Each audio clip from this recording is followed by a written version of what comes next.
Bom dia, boa tarde, boa noite aí essa galera do primeiro ano, né? Continuando aqui com nossas atividades, certo? Então eu passei na aula passada sobre conjuntos, certo? A gente entendeu o que era conjuntos. Só que, pessoal, eu esqueci de falar uma coisa a vocês. Mas na atividade eu coloquei um recorte, certo? Sobre essa questão. A questão de dois símbolos. O símbolo pertence e o símbolo não pertence. E ainda está contido e não está contido. Eu cometi esse equívoco, mas vou explicar aqui para vocês, certo? A relação de inclusão que a gente chama. O símbolo pertence, ele é só usado quando a gente está se tratando de elemento entre conjunto, certo? Quando eu digo assim, 2 pertence ao conjunto, 2, 3, 4, 5. Aí eu tenho que usar a simbologia pertence. Se eu disser 2 não pertence ao conjunto, 1, 3, 5, 7, então aqui como é um elemento, então eu digo que isso aqui tem que usar a simbologia pertence ou não pertence. Agora quando eu estou falando de dois conjuntos, o conjunto com o elemento 2 está contido no conjunto 2, 4, 6, 8, certo? Aí que eu não posso dizer, o conjunto pertence a outro conjunto, porque o conjunto está contido, ó. Eu digo assim, o conjunto 2 não está contido no conjunto, certo? Então na aula passada eu esqueci de dizer a vocês, aqui não está contido, ó, certo? Então a gente tem que cuidar para quando vai usar essas relações. A relação pertence e não pertence só se usa quando a gente se trata de elemento para conjunto. Eu digo, o aluno pertence à sala. Eu estou tratando que o aluno aí é o elemento. Então, o aluno pertence ao primeiro B. Mas eu vou dizer assim, o primeiro B está contido na ECAM. Porque eu estou falando de um conjunto de elementos. O primeiro B é um conjunto de alunos. Então, esse conjunto está em outro conjunto. E um conjunto só está em outro conjunto se ele for subconjunto. Por exemplo, esse 2 é subconjunto desse, então ele está lá dentro, certo? Então um conjunto só está em outro se ele for um subconjunto desse conjunto. Se ele não for subconjunto, ele não está contido.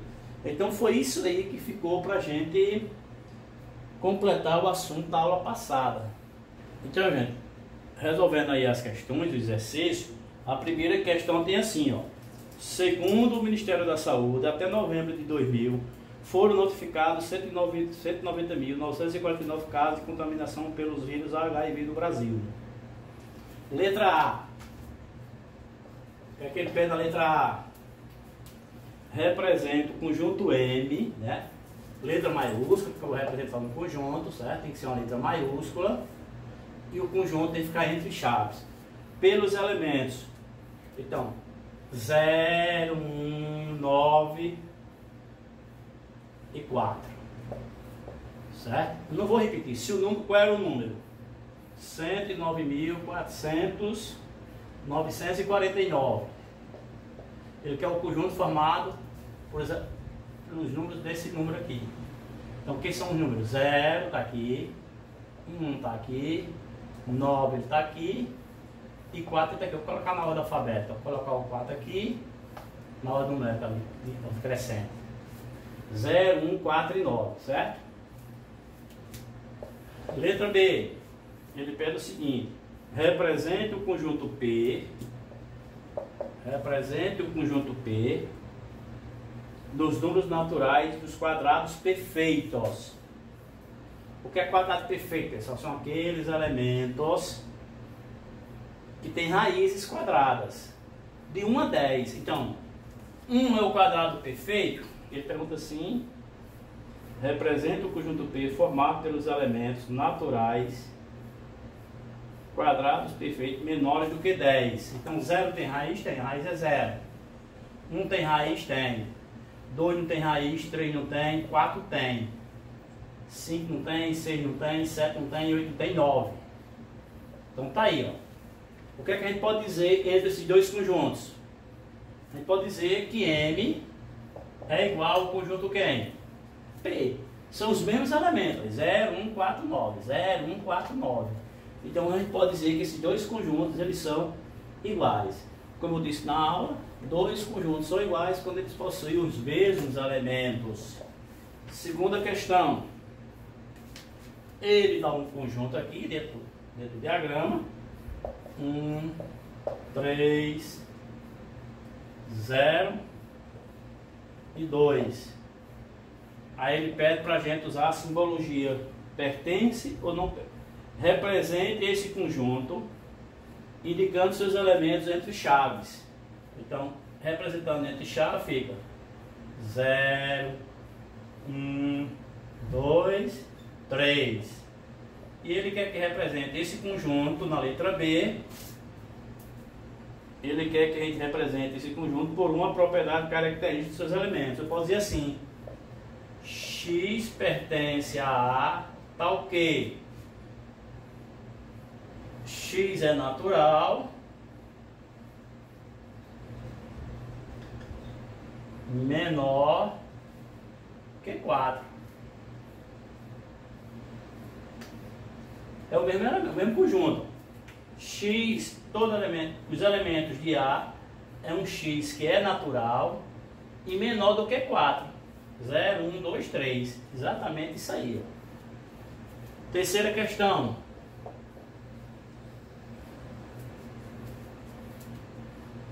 Classifique como verdadeiro ou falso. Então, letra A. Ele diz 5 pertence a 4, 5, 8 e 9. 5 pertence. 5 está aqui dentro, tá? Então é verdadeiro. Letra B. 7 pertence a 4, 5, 8 e 9. O 7 pertence a esse conjunto? Não. Então é falso. Letra C. 3 não pertence ao conjunto 4, 5, 8 e 9. Ó, 3 não pertence. 3 está aqui dentro? Não. Verdade. 3 não pertence. Letra D. O conjunto com os elementos 4 e 5 está contido no conjunto 4, 5, 8 e 9. Ó, 4 está lá, 5 está lá. Isto é, esse conjunto é subconjunto desse. Se ele é subconjunto, então ele está contido, então é verdadeiro. Letra E. 4 pertence a 4, 5, 8 e 9. Verdadeiro, 4 pertence. E letra F. Esse conjunto com elemento 4 não está contido no conjunto 4, 5, 8 e 9. Ele está lá, ó. Esse subconjunto está aqui, ó. Então, se ele está dizendo que não está contido, então é falso. Certo? Então tá aí. Ó, e observando, pessoal, você vê direitinho, tá vendo? Ó? Quando era elemento, a gente usava pertence. Ó. Elemento pertence, elemento pertence, elemento não pertence. Aí aqui é um conjunto, outro conjunto. Então a linguagem já mudou, está contido. Elemento, então é pertence, conjunto, já é. Certo? Então, como eu disse a vocês, que essa linguagem pertence, não pertence, usa quando usa elemento e conjunto. Está contido e não está contido, se usa quando for trabalhar com dois conjuntos, certo? Pessoal, na questão 4, na hora que eu fui digitar, eu acho que eu coloquei o B aqui e o A aqui. Não vai dar certo. Vocês façam essa troca aí, viu? Recorri essa aí para você refazer de novo. Porque, ó, o conjunto B vai ser esse grande, o conjunto A vai ser esse, e esse aqui é o conjunto C. Então eu troquei aqui, ó, o A e o B. Para essas questões aqui vai fazer diferença, viu? Vai fazer diferença. Então vamos ver. 1 com A. Qual é a relação que eu posso fazer 1 com A? Vou dizer que 1 pertence a A. Lembrando que a letra maiúscula representa o conjunto. 1 com B. Eu vou dizer também que 1 pertence ao conjunto B. A simbologia que eu vou já é pertence, ó. Elemento com conjunto, ó. E essa 1 com C. 1 não pertence ao conjunto C. Certo? Então, qual é a relação que eu vou fazer 1 com A?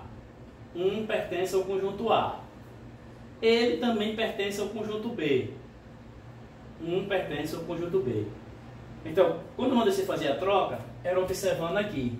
Porque quando eu mandei você usar pertence, não pertence, está contido, não está contido, se tivesse daquela forma que eu coloquei anterior, ia dar problema. Ia aparecer outro conjunto aí, que é esses elementos aqui, ó. Que é contém e não contém. Eu não trabalhei com vocês contém e não contém, certo? Contém é quando o grande tem o pequeno.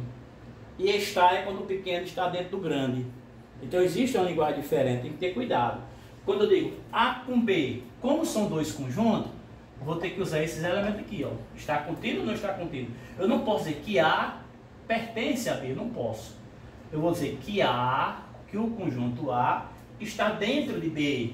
Está contido, ó. Letra E. A com C.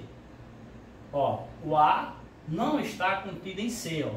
O A não está contido em C. E A com A, todo conjunto está dentro dele mesmo, viu, pessoal? Então, o A está contido em A, certo? Se fosse naquela inscrição que eu fiz anteriormente, os sinais que a gente ia usar era esse, ó. E usar aqui. Contém e não contém. É bom que serviu até para falar nesses dois elementos aqui. Né? Se quem deixou de outra forma, os sinais são esses. Quem consertou, os sinais vão ser esses, certo? E todo conjunto está contido dentro de si mesmo. E outra coisa, todo conjunto vazio está dentro de qualquer outro conjunto, certo? O conjunto vazio está dentro de qualquer outro conjunto. Então, na questão 5 ele diz, ó, dado o conjunto M 2, 4, 6, determine todos os subconjuntos de M, letra A, com um elemento. Então vamos ter assim, ó, esse conjunto, esse e esse, ó, com um elemento, formando subconjuntos. Na letra B, fazer conjunto com dois elementos. Então pode ver 2, 4, 2, 6, 4 e 6. Então, formar subconjunto com dois elementos, ó. 2 e 4, 2 e 6, e 4 e 6. E a letra C, um subconjunto com 3 elementos. Tá aí, só pode ser ele mesmo. Todo conjunto está contido em si mesmo. Ainda tinha um conjunto aqui formado que seria exatamente o conjunto vazio. 1, 2, 3, 4, 5, 6, 7. Então, esse conjunto aqui, eu podia botar a letra D aqui, com nenhum elemento. Então, seria esse subconjunto aqui, ó. Então, vou dar até vou aproveitar aqui e vou fazer uma questão aqui, ó. Quantos subconjuntos formou? 1, 2, 3, 4, 5, 6, 7, 8. Então, para a gente saber quantos subconjuntos um conjunto tem, é só a gente fazer assim, ó. Esse doisinho e contar os elementos e colocar aqui, ó. Tem 3 elementos, 2 na terceira. Então, 2 na terceira, 8 subconjuntos. Certo? Se tivesse 4 elementos, 2 elevado a 4. Se tivesse 10 elementos, 2 elevado a 10. Então, se eu quero saber quantos subconjuntos um conjunto tem, é só usar essa formulazinha aqui, ó. 2 elevado a n. Onde esse n é o quê? É o número de elementos do conjunto. Certo? Então a formulazinha é essa, ó, subconjuntos. Vou botar assim, subconjuntos. A fórmula de subconjuntos é 2 elevado a n, onde esse n é o número de elementos do conjunto. Então, se aqui tinha 3 elementos, 2 elevado a 3, 8 subconjuntos. Ó. Lembrando que o conjunto vazio, aliás, tem esse zero aqui não, viu? O conjunto vazio pode ser assim. Certo? ou sem nada dentro, esse é o portável, viu pessoal? Então, gente, terminando a correção aí da nossa atividade, ó, do 1 ao 5, certo? Então, como minhas aulas estão todas lá no YouTube, certo? Vocês ativam lá o sininho de notificação, que tem lá assim do botão, inscreva-se, porque mesmo que o sistema estiver fora do ar, igual a semana passada, vocês vão perceber, vocês vão receber a notificação da videoaula assim que ela estiver disponível no YouTube. Assim vocês não se atrasam na hora de assistir a aula, beleza?